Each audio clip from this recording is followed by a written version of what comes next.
s'était réunis il y a 2 mois, presque jour pour jour. C'était dans l'autre salle, puisqu'on n'avait pas encore cette conscience des distanciations, enfin pas dans cette ampleur-là. Mais on a souhaité collectivement réinviter et dans la même configuration pour au lendemain de ce jour J que tout le monde nous annonçait comme le jour d'après, faire le point avec vous. Il y a donc 2 objectifs ou 2 types de questions qui peuvent nous intéresser. La première partie, c'est qu'est-ce qui s'est passé depuis au cours de ces 8 semaines, sachant que certaines choses ont déjà peut-être été bien intégrées, d'autres choses méritent peut-être qu'on revienne dessus, notamment dans la montée en puissance de la vague et dans la façon dont elle a été maîtrisée chez nous. Et puis, dans un deuxième temps, ensuite, qu'est-ce qui a été préparé, qu'est-ce qui est en vigueur aujourd'hui au titre du déconfinement. On a bien noté que ce déconfinement est progressif, donc qu'est-ce qui est déjà possible, qu'est-ce qui le sera à un moment donné, qui ne sous-estime pas les drames individuels que cela a posé, puisque des décès, il y en a eu, et il y en aura encore liés à ce coronavirus. Et le territoire a souffert, et les personnels impliqués dans la lutte contre ce coronavirus ont beaucoup donné et eux-mêmes beaucoup souffert. Je voudrais rendre hommage, monsieur le docteur, monsieur le président, et à vous, monsieur le directeur, rendre hommage à toute la chaîne des soignants, évidemment celles et ceux qui travaillent au sein de vos établissements, mais aussi dans les cliniques privées, aussi dans la médecine de ville, aussi dans tous les métiers qui peuvent toucher à l'humain dans cette phase particulièrement aiguë des soins à prodiguer. Et puis, dire aussi qu'on a été, moi j'ai découvert aussi des ressources et des élans de générosité, de solidarité qui se sont exprimés pendant cette phase-là. À la fois vers la population elle-même, les malades, les personnes fragiles, mais aussi des solidarités, de générosité vers justement cette chaîne soignante. En tant que maire, président de l'Aglo, je veux dire, tenu bon grâce à tous les efforts de la collectivité ou des collectivités aussi. J'évoquais le travail de la direction des solidarités et du CCS d'un côté, mais tous les services de la ville, parce qu'il a fallu mettre en place, et très vite, un plan de continuité des activités, qui a été mis en place sous l'autorité de Fabien Bistou en un temps remarquablement court. D'abord parce qu'il est préparé, mais jamais calibré en fonction de l'événement. Donc on sait qu'il faut un plan de continuité, mais encore faut-il concrètement le mettre en œuvre.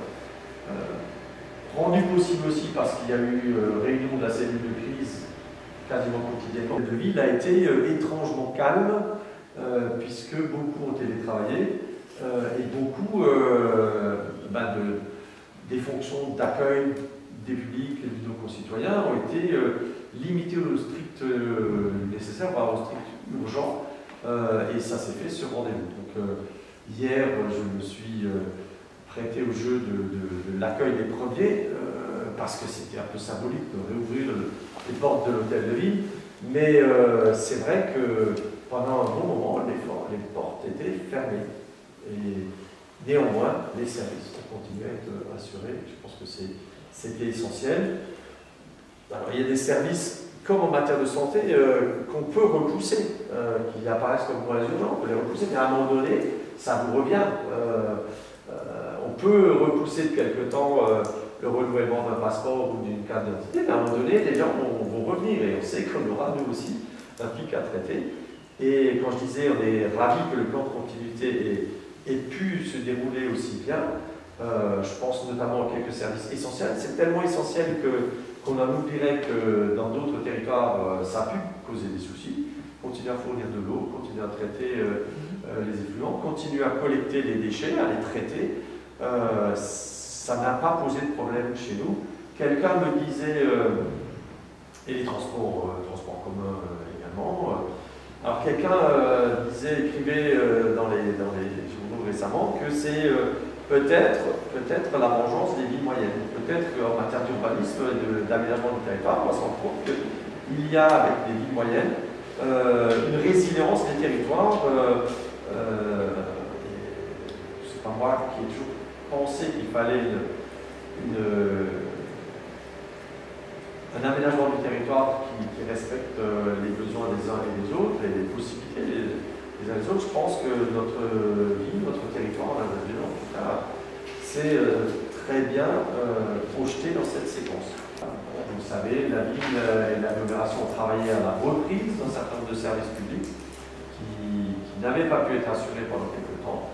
Donc, on a déjà fait quelques annonces, la réouverture des déchetteries, la réouverture des services publics ici, la réouverture des marchés, aujourd'hui même, le marché à la Loublon redémarre aujourd'hui, et puis le travail en cours sur les écoles qui doit permettre une réouverture dès lundi 18 des écoles élémentaires. Je voudrais quand même saluer un certain nombre de personnes, à commencer par effectivement le corps médical, et toute la structure médicale qui était ici présente. Pourquoi? Parce que quand on regarde bien, comme vous le disiez, on n'était pas préparé, monsieur le maire, et effectivement, j'oserais dire, même si ce n'est pas très scientifique, que finalement, l'hôpital de Haguenau et tout le corps médical a su faire des miracles. A su faire des miracles, pourquoi? Parce que je pense, et vous le direz tout à l'heure, monsieur le directeur, ou vous, monsieur le professeur, je pense que quand on s'était retrouvé ici, vous n'imaginiez pas l'effectif qu'on pourrait avoir en réanimation et l'effectif qu'on pourrait avoir en hospitalisation Covid. Ça veut dire qu'effectivement, il y a une période de soins et puis il y a une période aussi de transformation dont les gens n'ont peut-être pas idée. C'est-à-dire que tous les jours, en fonction des chiffres, l'hôpital s'est adapté à la réalité. Donc je crois qu'il faut véritablement saluer ce travail, rendre hommage à tout ce travail qui s'est fait pendant ces 2 mois, qui continue de se faire d'ailleurs. De nouveau, je crois que le déconfinement, c'est un réglage fin, c'est une ouverture délicate du robinet pour éviter effectivement qu'il y ait trop de pression. Alors moi, je voudrais souligner juste une chose. Je crois que c'est important qu'on rende hommage au personnel de santé, qui ont donné beaucoup, qui ont payé de leur personne pendant toutes ces semaines, en disant au public que ce n'est pas fini, et qu'une des manières aussi de leur rendre hommage, une des meilleures manières, c'est de respecter toutes les règles de distanciation, toutes les règles des gestes barrières et autres qui vont éviter effectivement, encore une fois, la contagion de se propager. Je crois que c'est le meilleur hommage qu'on peut rendre au personnel de santé. On a eu la chance, entre guillemets, d'avoir quelques jours d'avance, puisqu'on avait constitué une cellule à l'époque de veille, dès le 28 février, et on a réussi à avoir ces 4-5 jours d'avance sur la montée en charge du Covid, qui nous ont permis de jamais être totalement submergés, heureusement, pour les patients d'abord et puis pour nos professionnels. On a accueilli au plus fort de la crise épidémique qui se situait pour notre territoire entre le 29 mars et le 4-5 avril à peu près, puisque le territoire n'est pas totalement homogène non plus. En mars-avril, on a accueilli au plus fort de cette crise environ 250 patients en hospitalisation, en soins de suite, pour motif de prise en charge Covid, sur nos 3 établissements de Haguenau, Wissembourg et Julière. Donc c'est effectivement un effort qui est conséquent. Parce que ce sont des patients qui sont particulièrement fragiles, qui sont particulièrement requérants soins divers, et ça nous a évidemment imposé à tous un effort d'organisation, un effort de mobilisation qui a été très conséquent et qui se poursuit, parce que c'est vrai qu'on est en des confinements, on est dans une période où c'est normal, la vie plus classique doit reprendre pour plein de raisons. Mais c'est vrai qu'il reste encore des patients Covid hospitalisés. À l'heure où je vous parle, on est environ 70 patients Covid, donc on est très loin, on voit du pic qu'on a connu, mais il reste encore des patients Covid à prendre en charge. Ces efforts de réorganisation, ils ont été effectivement importants, ils ont mobilisé le personnel médical et soignant. On a eu également la chance de bénéficier de l'apport des cliniques Saint-François et Saint-Odile. Pour vous donner une idée, ça représentait environ 15% des personnels de réanimation ou des services de médecine Covid qui donc a été engagé dans cette lutte, parce que c'était vraiment une lutte. Maintenant, ces personnels sont retournés dans leur clinique et ils ont prêté main forte pendant plus d'un mois et demi, 2 mois pour certains. Le reste, eh bien, ça a été un effort propre à l'établissement, avec beaucoup de réorganisation. On a dû fermer des activités, fermer des services. C'est vrai aussi que l'arrêt de l'activité chirurgicale programmée nous a permis de dégager du personnel de leurs obligations habituelles pour réinjecter ces ressources, ces forces vives dans les services de réanimation et de médecine. On a dû ouvrir donc 4 unités de médecine sur Haguenau spécifiques Covid, de 27 lits. Le service de réanimation est passé de 12 lits installés à 33 lits au plus fort de la crise. On est actuellement encore avec 23 lits de réanimation installés. Donc ça vous démontre aussi que bien que le Covid soit beaucoup plus discret aujourd'hui qu'il ne l'était il y a un mois et demi, on reste mobilisé. C'est pour nous tout l'enjeu. C'est à la fois de permettre aux patients qui ont besoin de soins d'arriver à l'hôpital, si possible en ayant confiance, parce que c'est vrai qu'il y a des craintes, et c'est normal. On se dit que si on va dans un hôpital, on peut contracter le Covid. Je pense que paradoxalement, c'est un des endroits les plus sûrs, puisque donc ça, pour nous, l'enjeu, c'est de les accueillir dans de bonnes conditions de sécurité. Et puis, c'est aussi de rester mobilisé sur le Covid. Parce qu'encore une fois, même s'il est plus discret, il n'a pas disparu. On ne sait pas, on entend souvent parler de deuxième vague, donc tu feras des questions là-dessus. Personne n'a de boule de cristal, et on voit que même les plus grands scientifiques, français ou internationaux, ont du mal à savoir s'il y aura ou non une deuxième vague. On sait par contre qu'il y a des chances pour qu'il y ait à minima des rebonds, sans parler de vagues. Parce que c'est un côté submersif pendant la vague. On aura probablement encore des rebonds et il faudra faire face. Donc il faut qu'on garde des capacités de réanimation, des capacités de médecine spécifiques pour la prise en charge des patients Covid.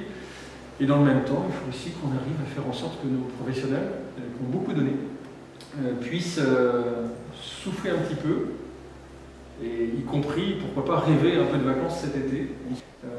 Et j'en tiendrai juste en conclusion, effectivement, la solidarité. C'est vrai que la ville aussi, ou l'agglomération ont mis à disposition des personnels, je l'ai déjà dit, mais ils nous ont permis aussi, dès le début du confinement, tout simplement, d'avoir des professionnels qui viennent travailler, parce que ces professionnels, ils ont souvent des enfants, et ces enfants, avec la fermeture des écoles, il fallait aussi leur proposer un mode de garde, et c'est vrai qu'on a réussi avec l'inspection, l'académie et beaucoup la ville et l'agglomération à trouver des solutions territoire par territoire pour accueillir ces enfants de personnel soignant, et sans cela, évidemment, on aurait eu encore plus de difficultés à mobiliser nos professionnels.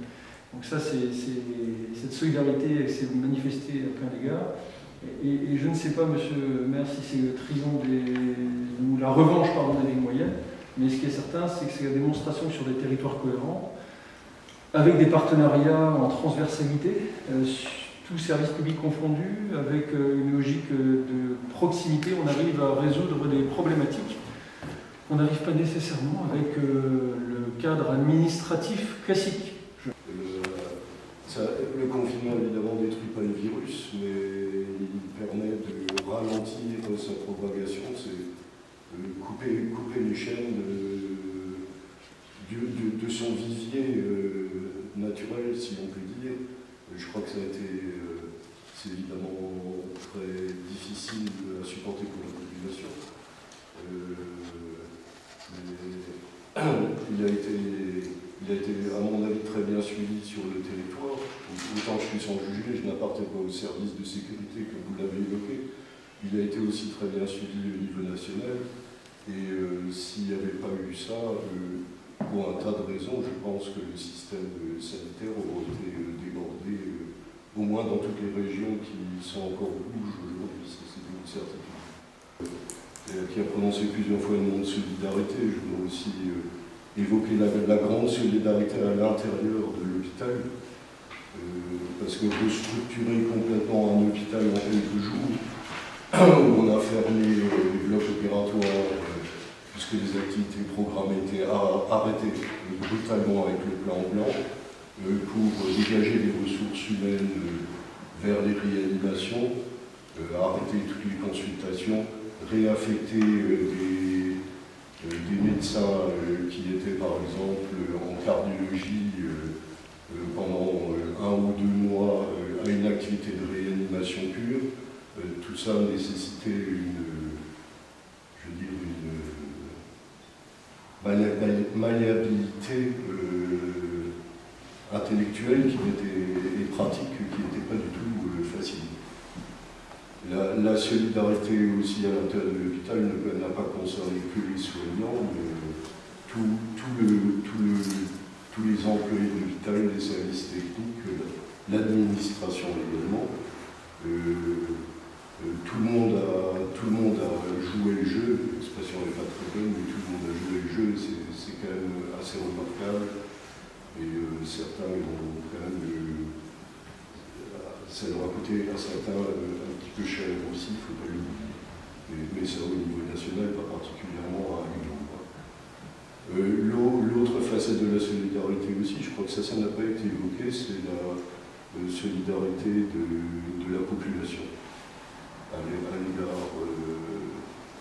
l'égard entre autres de l'hôpital où les traiteurs, les chocolatiers, ça paraît peut-être anecdotique, mais dans des conditions difficiles comme ça, c'est toujours un petit sourire qui fait du bien. Exemple plus concret aussi, vous savez que les patients Covid sont des patients par définition isolés, en regard de leur famille, en regard de leurs proches. Très rapidement, on a eu l'idée d'essayer d'avoir des tablettes de type la publicité, un iPad ou celle que vous voulez, pour pouvoir les mettre en contact avec. Il y a un club service en 24 heures qui nous a procuré X tablettes. C'est aussi des choses à noter, ou voire même, ça, un peu plus récemment, le même type d'institutions qui nous ont procuré des respirateurs. Nous ne sommes pas dans le monde d'avant, d'ailleurs plus personne ne croit à un retour facile ou rapide à ce monde d'avant, donc on doit apprendre ce que seront les prochaines semaines avec des étapes qu'on peut programmer et puis besoin de rester réactif parce qu'il y a d'autres choses qu'on va devoir découvrir et mettre en place au fur et à mesure. La priorité reste encore et toujours la santé de nos concitoyens, la maîtrise des risques autant que ça se peut. Et puis comme je parle aussi comme maire président d'Aglo, la santé aussi de celles et ceux qui travaillent au sein de la collectivité pour assurer ces services publics. Et dans le plan de reprise, évidemment, vous l'avez peut-être constaté à l'entrée, il y a aussi des mesures qui visent à protéger les agents de la collectivité ou des collectivités locales. Vous souhaitez ? On est depuis quelque temps dans cette mise en œuvre aussi du fameux couple maire-préfet ou préfet-maire. Localement, ça se traduit par monsieur le sous-préfet et moi, même si je suis en contact régulier. Qui existait déjà d'ailleurs. Oui, mais on lui reconnaît aujourd'hui presque un rôle institutionnel. C'est pas tout à fait le cas, mais presque.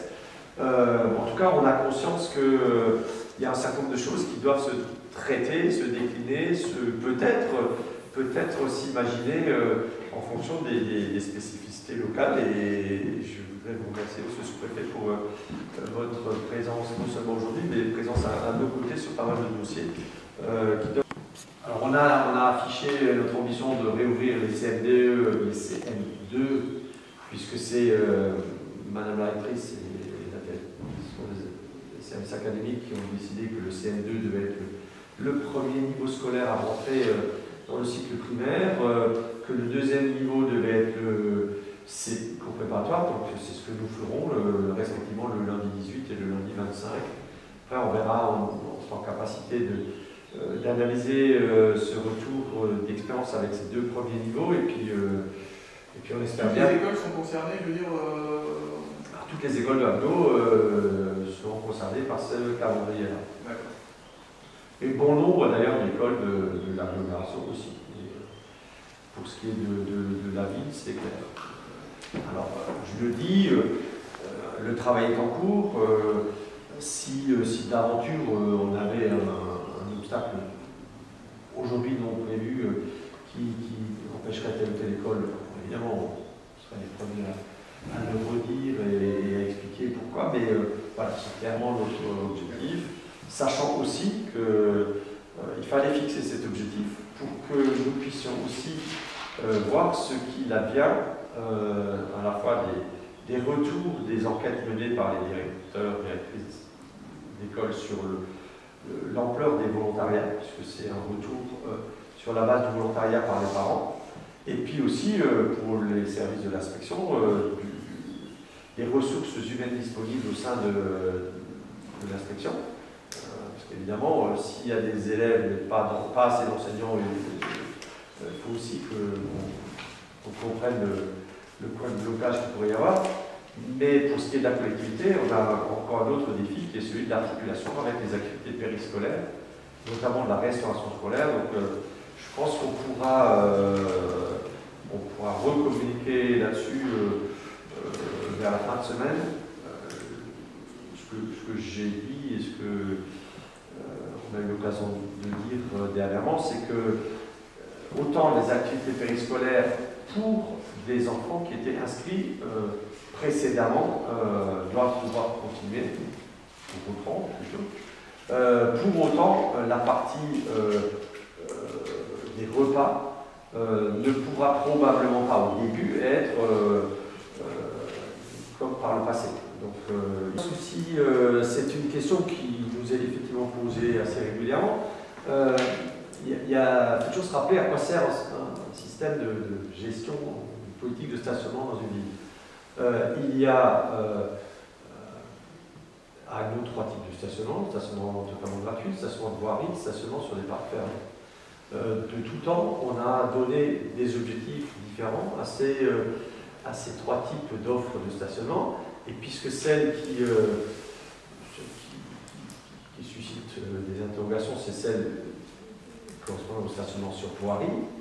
Parce que je rappelle, on n'a rien changé évidemment au stationnement gratuit, et le stationnement sur parc fermé a décidé de doubler et d'offrir 2 heures gratuites. Ça veut dire que pour ce qui est de la fréquentation de nos commerces, en étant conscient d'ailleurs que pour certains types de commerces, peut-être qu'il va falloir plus de temps qu'avant, parce que mesures barrières, parce que ceci, cela, donc on s'était dit, il ne s'agit pas évidemment de donner un signal qui serait que vous allez devoir payer plus qu'avant pour pouvoir continuer à faire vos courses au centre-ville de la ville. Donc on offre 2 heures de stationnement gratuit.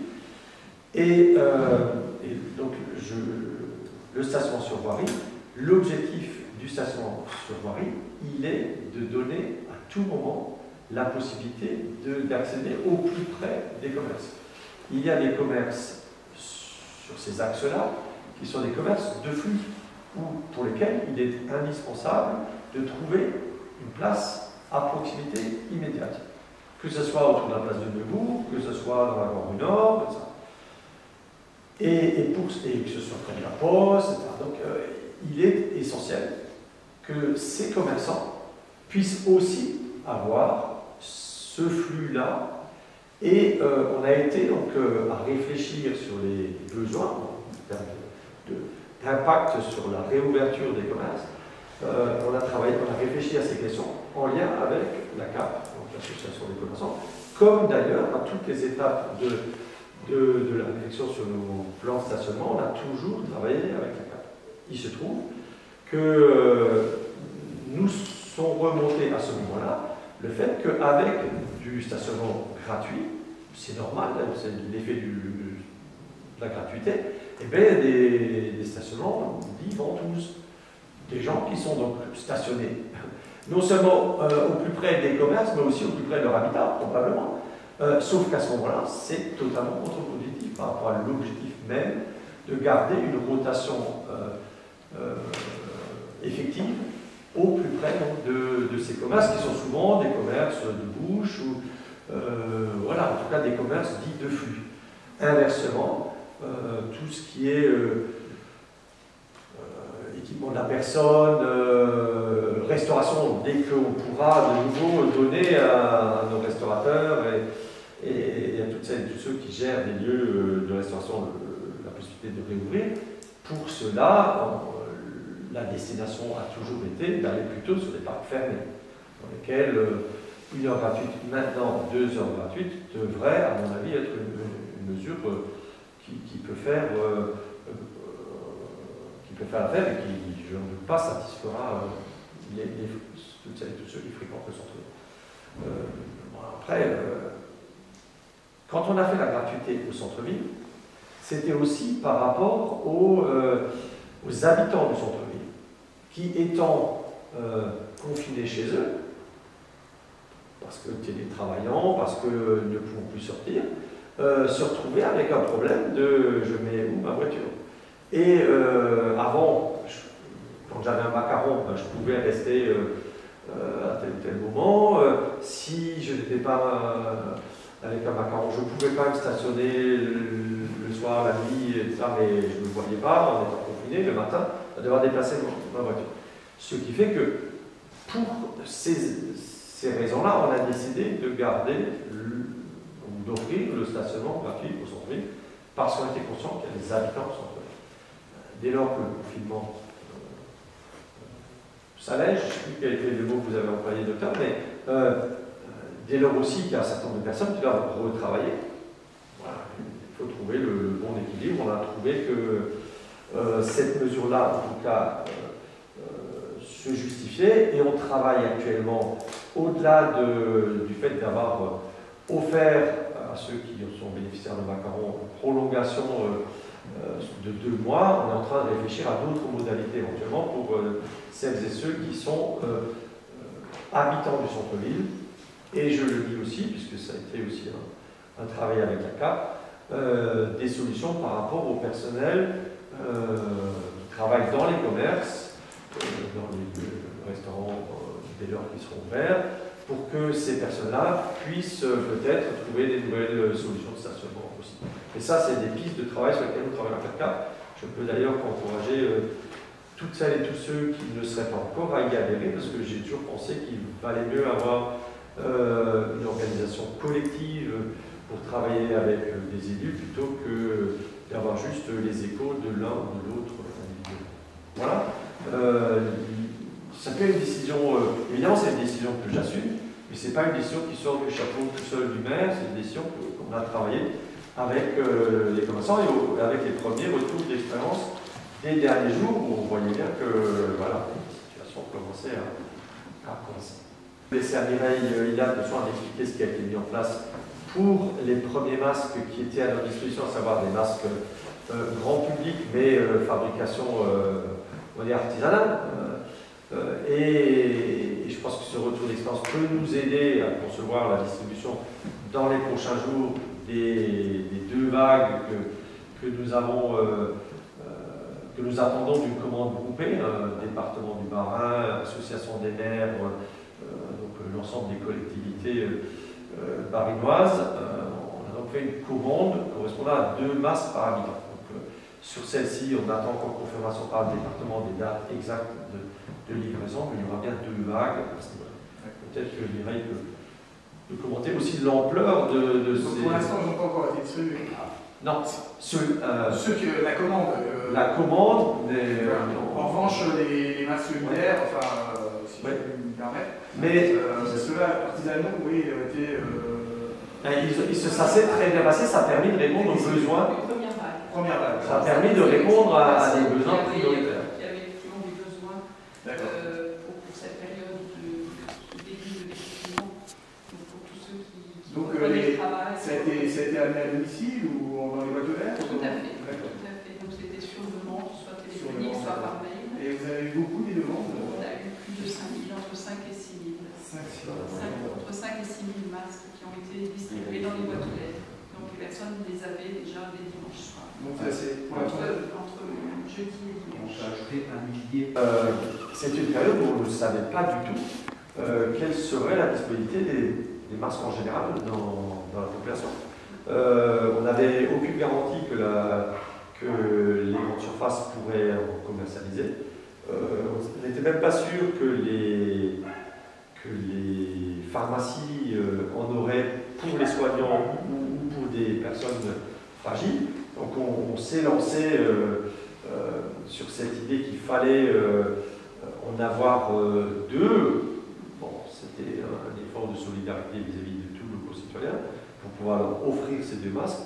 Bon, on a fait ce choix-là de les acheter non pas en Chine, mais de les acheter auprès du pôle textile Alsace, parce que ça crée aussi de l'activité, peut-être l'occasion de démontrer les savoir-faire qui peuvent exister dans ces entreprises alsaciennes. Bon, après, tout le monde, semblerait-il, s'est rué sur ces mêmes entreprises, et qui fait qu'à un moment donné, elles sont en train de gérer le flux des commandes. Sur le plan culturel, la caserne culturelle qui a été la toute première manifestation, dès après le début du confinement, mais le Festival de l'Humour des Notes, c'était un peu la mort dans l'âme, que plus on avançait, plus on voyait que ça serait pas tenable. On réfléchit quand même sur une option pour qu'il y ait un clin d'œil Humour des Notes cet automne. C'est un point qu'on travaille actuellement avec Eric Wolf et le relais culturel de Agno. Parce que l'humour, la musique, et donc l'humour des notes est quand même quelque chose de bien marquant pour Agno, et on voudrait garder et ne pas faire une année totalement blanche de ce point de vue-là. Et de la même façon, dans la mesure où les manifestations de cet été pourraient être annulées, on cherchera, dès lors que les mesures, les interdictions tomberaient, en fonction de ce qui sera possible ou pas possible, on essaiera de continuer à animer, en particulier notre centre-ville, puisque c'est un tout. Notre centre-ville, ce n'est pas simplement une politique de stationnement, c'est une politique d'animation, c'est une politique aussi de mesures barrières. D'ailleurs, on n'en a pas parlé, mais on va mettre en place, évidemment, au-delà de ce que les commerçants eux-mêmes peuvent mettre en place, au-delà de ce que nous espérons être bientôt possible en termes de restauration et de terrasse, nous avons pris un certain nombre de décisions en la matière.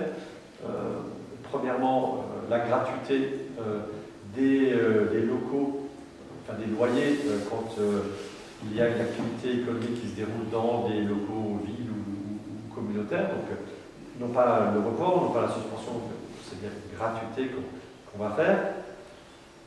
Le fait aussi de ne pas, sous réserve de ne pas causer de soucis de sécurité dans la circulation au centre-ville, on va permettre à celles et ceux qui avaient l'habitude d'avoir une terrasse, potentiellement de la doubler, en tout cas de l'étendre jusqu'à preuve de ce qui serait raisonnable, en tout cas de l'augmenter si c'est le souhait de ces acteurs-là économiques, là aussi évidemment sans augmenter le droit d'occupation de l'espace public.